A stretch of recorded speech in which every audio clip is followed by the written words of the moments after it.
Alright, before you start your project, I believe when you buy the tarp through Ripstop by the roll, it'll come with this packet. Should look something like, I don't know, it says Winter Tarp 12 instructions. Just make sure you have those. Take a peek at it before you start any of this stuff. It'll make a big difference. It's a little hard to follow, but if you look at some of the schematics and you're at all good with math and I don't know, visualizing things, you should be able to fairly well see what you're talking about and see what you need to do. So go through that, see what you need to have done, and I'll meet you later. All right, welcome back. What you are seeing is my shipment from Ripstop by the roll. You're kind of seeing some of the components. Not bad. It said it was a pre-cut kind of a deal, so I thought this was going to be just super simple, and it turns out it's not quite as simple as I thought. The pre-cutting is great. I have 4 of the square reinforcements, 6 of the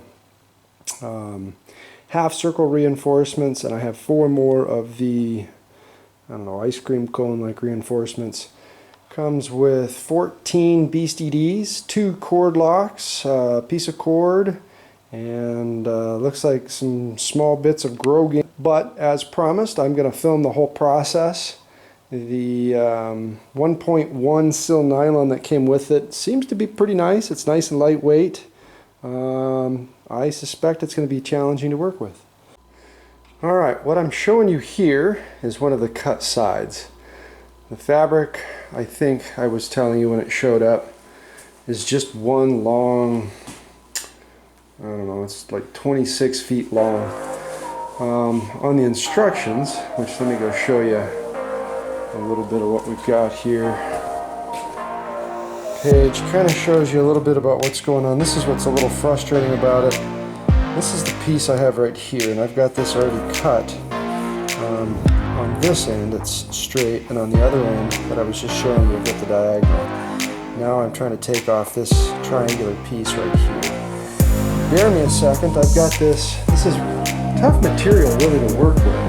Sil poly or sil nylon is awesome, but as you can see, I've had to kind of modify the way I've done this. I've always used masking tape for the most part, and no, I did not have any success with that. So I'm trying a different method with duct tape, and you can see a big piece of cardboard kind of like a ruler. I don't know, I'll keep you posted here, but give me just a second. Hopefully, on the next shot, we're going to see 2 identical panels. Okay, everybody, we have, it's kind of hard to tell angle-wise because I can't get this zoomed out far enough. I got one of my panels completely cut, separated, taped down. The next thing I'm going to do is I'm going to find my tie-out points. One is going to be probably somewhere right about there. Going to be somewhere right about there. And the way this works, apparently this is an angled cut, so I need to figure out how many inches and where to mark. So I'm going to get some marks down and I will join you later. It's probably hard to tell, but I've marked off what I'm going to cut. Corner on that one.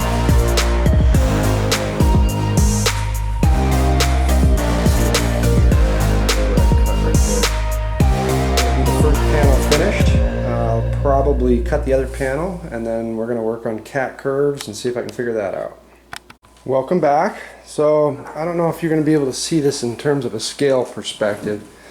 This is the second half of that piece. You can see it stretches clear out into the carpet, and that last shot I had was almost in the same spot over there. So there's a bit of leftover material. The thing even talks about how this material itself should be used for a stuff sack. You'll notice I have my measurements marked out. That's 175 inches. And if we come back over to this side, because of the way that you cut this, when you cut it on a diagonal, it's already set up with a 6-inch inset. So if I go corner here over to my mark right about here, that's 144 inches. Now if I draw a line from my outside marker to my inside marker, I should have 2 identical panels. I'll come back to you here in just a second after I can mark this out and cut it. We'll lay panel 1 over panel 2 and we'll see how close I was. Okay folks, looks like it came out pretty good. Couple of things I want to show you. If we look on this, this looks like it is set up almost identical on one side. I'll pull back a little bit over there and over here. It's pretty close on this side. Pretty close on that side. Tie-out points are pretty close here. Tie-out points are pretty close here, but look at this. We are just a hair off on this. That could be a big deal. So what I think I'm going to do on this is I'm going to cut off that little bit at the edge. First thing I want to do is tape the other tarp down to tape the tarp panel down, panel 1 to panel 2. I'll stretch it out. If I can stretch it to where it's about the same, I'm not going to worry about it, and that may be the difference because I do have the one underneath stretched, but I just want to verify. So hang tight, we'll taper down, I'll show you what we're doing next. Alright, let's take a peek at this really fast. So what I've got all of my ends all cut, tarp panels are laid out, and now I'm getting ready to try these cat cuts. So my measurements are a little different than what this drawing says. You know, it's showing a 44-inch span there. It's 43 from here to there. And then my span, instead of 84, is actually 87, as you can see here. So it's just a little bit different. I think it had to do with my measurements, but this is why you want to kind of check. But you can see that's right on 87 from tie-out point 2 to tie-out point 3. And you can clearly see, he says that should be 84. So when I plug my calculations in too, you're going to see some things on here. This says 3 inches, this says 4 inches, this says 3 inches. He's recommending a 3-inch dip, a 4-inch dip. I don't want my cat curves to curve that much, so I'm probably going to do 2 inches here and 3 inches there, and hopefully this turns out the way I want it. I want to have this to be able to kind of lay down to the ground a little bit more than I don't know, other tarps. It is a winter tarp, so I want to be able to completely close it in. Let me see what I can find out. I'll see if I can get some patterns cut out for the cat curves, and I will see you back. Alright, welcome back. If you guys have done this, you're going to notice that this is X-Tracker's catenary cut calculator, he calls it. It's just a spreadsheet. It looks really daunting. If you know the length of your curve and the number of inches, in other words, off of your baseline that you want the curve to come up, it's easy. My big span is 87 inches. I only wanted to come off of that 3 inches, so I'm cutting away 3 inches of material at the halfway point. So here's the piece of cardboard that I cut out. The cardboard length is 87 inches. You can look, that's my halfway point. And if we go even in between that, you're going to notice that I have inches marked off all the way along the edge of this. On X-Tracker's catenary curve calculator, it tells you exactly in points of an inch or tenths of an inch how many inches off of your baseline you're cutting away at any given measurement. So if you know your halfway point, I'll show you real fast. You know you're cutting away 3 inches. Do you see how there's 3 inches right there? So on this catenary curve calculator, the first 6 inches one side of your halfway point, and the first 6 inches the other halfway point of that don't really change. It's all 3 inches, and then they're down minor increments. It's, you know, maybe 4 inches, same measurement, 4 inches, same measurement. So if you look at what I did, I've got a straight line for 6 inches, I get a straight line for 4 inches, a straight line for 3 inches, and it gradually kind of tapers out. You can see the 2 sheets I have. This is the second one. This would be my smaller version, or the 40-inch span. And again, if you look, you get a bunch of measurements that are right there at 2 inches. I chose 2 inches on the short ones and 3 inches on the big ones. Anyway, I'm gonna get some stuff done. I'll cut this out.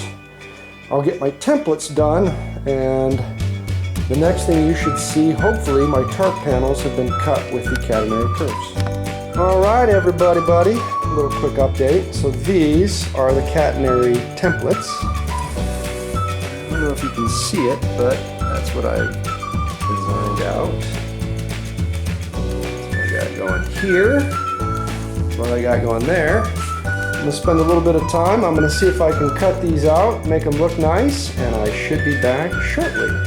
I'll mention something real quick. One of the things that I have discovered that makes cutting these things a little easier is pinning them. And I want to go take a peek at a video. There's a gal by the name of Jellyfish that has talked about this. I believe what Jellyfish does, I think she pins it on the ends.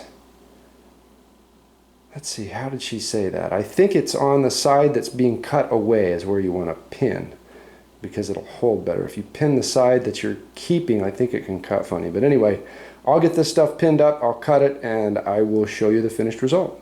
Once this is cut, we can move on to sewing. Alrighty, welcome back. As you can see, it did turn out. I've got the catenary cuts put in there. I've got the tarp laid out. All the pieces are in place, so it looks like I could start my project. Let me get to cranking on some stuff, and I am going to show you what I've completed. I think the next thing that we're going to need to do is to do a 1/4 inch rolled seam, probably along the baseline right here, and then I'll probably go ahead and have to stitch together the ridgeline. Once that's completed, I'll start my tie outs, and I'll probably be just about done. Alright, well, that might not look like much, but we've got a rolled 1/4 inch hem on both tarps, cat cuts cut, and as you can see there, she's pinned, and hopefully ready to roll. Not too bad. Anyway.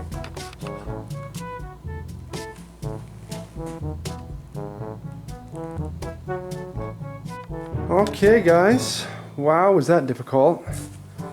So as you can see, I've got the ridgeline sewn. Not my best work, I'll be honest with you. It was a little tricky. This type of nylon itself is very slippery. Let's see if I can stretch this out. Here, hang on, I'm gonna come right back. I'll stretch this out for you. All right, welcome back. Let's see, as you can see here, the whole ridgeline done. It's just tricky. It's rather slippery, so you can kind of see the front side of this whenever you do one of these flat felled seams. When you're doing this, you want to be really careful too about how you lay them together. Sew it the way that you would want the tarp to appear when it's done. In other words, you want your outside piece paired up to the inside of the second panel. So outsides are facing the outside. When you do that second sew job, you want to make sure you sew around. I messed up on this a couple of times. You can kind of see this here. You want to sew outside that second edge, and you can kind of see where I've missed that. A little piece of fabric is in there. I can do one of two things. I can go back and actually try to trim that out, which I think would be stupid. The odds of me cutting the tarp are going to be much better. Or just chalk it up to my tarp doesn't look as cool as a quote professional one. But it wandered on me a little bit while I sewed. This is really hard to do on just like I've got a little cheap Brothers sewing machine. I'll give you kind of a quick look, but those are the corner ones. That's what your center ones look like. So the only thing left I have to do is the tie outs for the ridgeline. Alright, it's a bit windy. I hope everybody can hear me, but this is the finished product. Not bad. Guess who ordered the wrong kit? Yep, this is what the inside of it looks like. I should have hung my hammock up, but as you can see, it's about to rain. I don't know if I'm going to have time. Longer than snot. I mean, holy cow.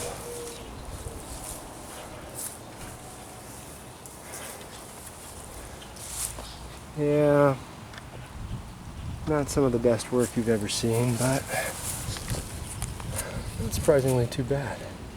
Not too bad. Anyway, Ripstop, thank you. All right, welcome back, guys. As you can see, I believe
see that. The pole pocket modification there.